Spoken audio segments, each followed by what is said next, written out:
Let's talk about how you can apply the golf handicap to your golf game with your friends and family and make your game more competitive and fun.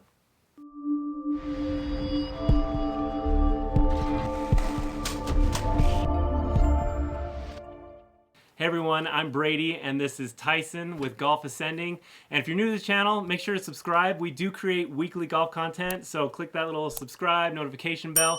But today we wanted to talk about the golf handicap system just a little bit. Recently we did a video on what the golf handicap is, so we'll put a link below. You can watch that.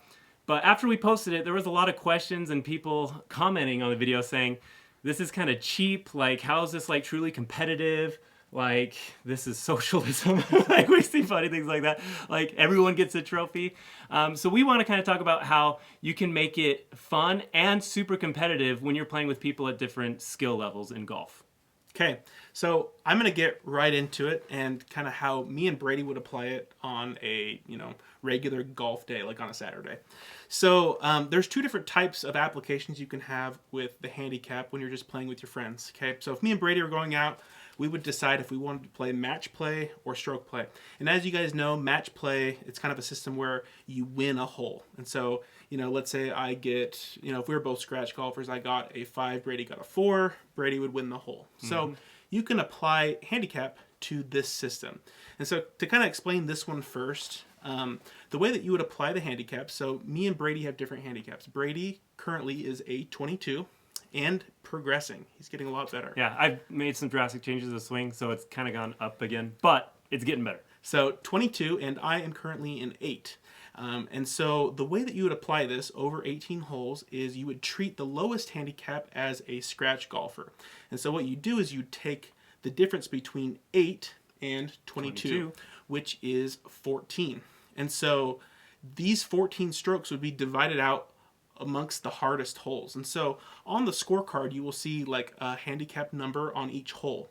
1 indicating the hardest hole, 2 the second hardest hole, etc. and so on. And so what you do for Brady is he would take, on 18 holes, he would take holes 1 through 14, handicap difficulty, like hardest, he would get an extra stroke on those holes. So hole difficulty 15, 16, 17, 18, we would basically play that straight up. Yeah. And so, if we were playing the number 1 handicap hole, and, I get a par, Brady gets a bogey, we would have the hole and nobody would win it. And so that's basically how it works. It's just divided out per hole as you win, you lose type of a situation. Mm-hmm. So the other way that you can play is stroke play. And so this kind of the same thing. So you take the best handicapper, which in this case would be me. I'm an 8, Brady's a 22. Subtract the difference, we get 14. And so over 18 holes, Brady gets 14 strokes. And so, this adds up on each and every hole. So every stroke does matter. So if you have blow up holes, you have other things, they all count and it's not divided out per hole. And so I'm actually going to kind of turn the time over to Brady to talk about, why this is beneficial for him and get his thoughts, and then I'll give you my thoughts afterwards.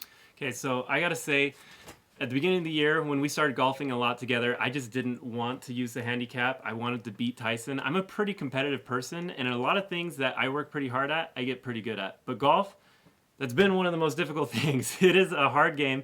And at the beginning of the year, I was playing some of my best golf, and I was sometimes beating Tyson. But then something clicked, and now he's on a totally different level, which is kind of too bad because I don't have that competitive edge anymore.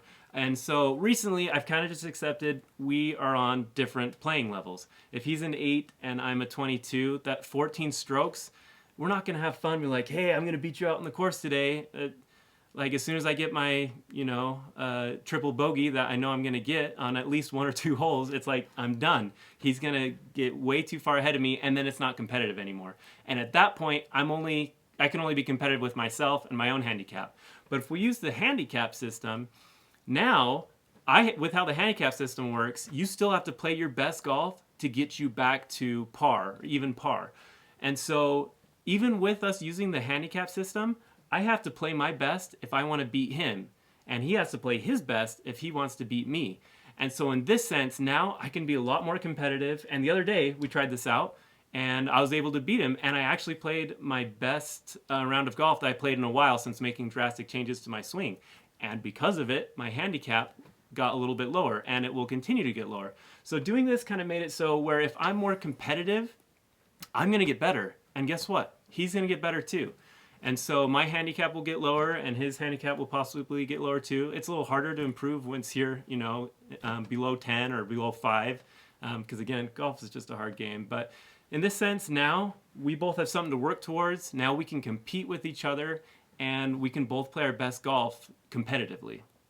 Yeah, and so Brady kind of brings up a good point here, and I can totally see his perspective. He talks about, potentially getting a triple or maybe even a quadruple bogey. Sometimes they just happen. Yeah. And Snowman. a lot of times when you get those scores on a hole, mentally you just check out the rest of the round, and it screws you up for the rest of the time.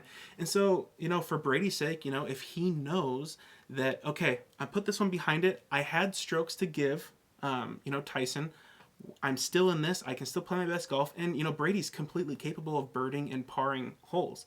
And so, if Brady can just kind of put that behind him, help him to get better scores on the remaining holes, it's going to be more fun for Brady in the long run and more competitive for both me and Brady. Because, nobody likes playing with someone who's mentally checked out. Yeah. And so that goes both ways. You just get more angry too, and that's when people throw clubs. Exactly. So I actually kind of want to talk about, as the lower handicap, why it's beneficial and actually helps me play, with friends like Brady, who's a 22, or, somebody else, who's potentially higher.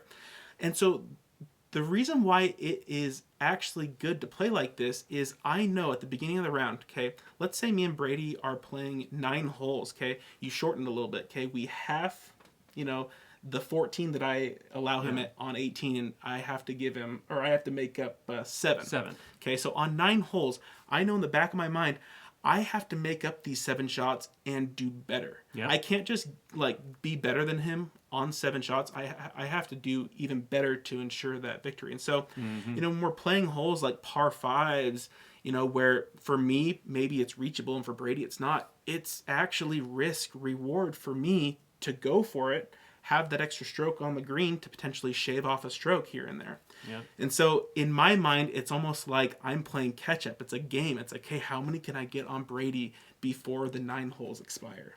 Yeah. And so for me, it kind of brings a level of competition as well. You can only do so much with your handicap playing against yourself. You get better, like Brady said, when you are competing.